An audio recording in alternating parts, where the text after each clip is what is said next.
Actually গতকালকে Gokulnagar TSR ক্যাম্পের পাশে যে এসবিআই এটিএম আছে, রাত্রি 10টা থেকে 11টার মধ্যে কোনো মিসক্রিয়েন্ট বা চোরের দল এটিএম ভেঙে টাকা চুরি করার জন্য ট্রাই করেছিল। তো তারপরে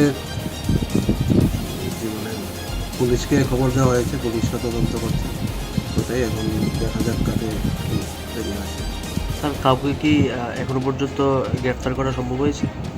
এখন পুলিশের সাথে সম্পর্ক হয়েছে, পুলিশ বলেছে একজন সাসপেক্টেড অ্যারেস্ট করা হয়েছে, তারপরে তদন্ত চলছে, দেখা যাক কী হয়। স্যার, এটিএমটার পাশেই টিএসআর ক্যাম্পের একদম সেন্ট্রি পয়েন্ট। তো প্রায় 40 মিনিট সময় ধরে আমাদের কাছে যতটুকু খবর, সেই লোকটি সেখানে ছিল।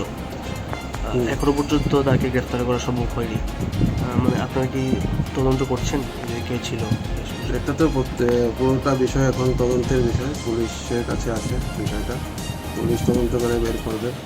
এখন পর্যন্ত বলা যাচ্ছে না কী হয়েছে। আমাদের টেকনিক্যাল কমিটি টিম যারা আছে ওরাও লেগে আছে, মানে ফুটেজ এইসব ইত্যাদি বের করে দেখা যাক পুলিশের কাছে। পুলিশ তো আমাদের আশা করি খুব তার শীঘ্রই মানে কেসটা কী করে শেষ হবে।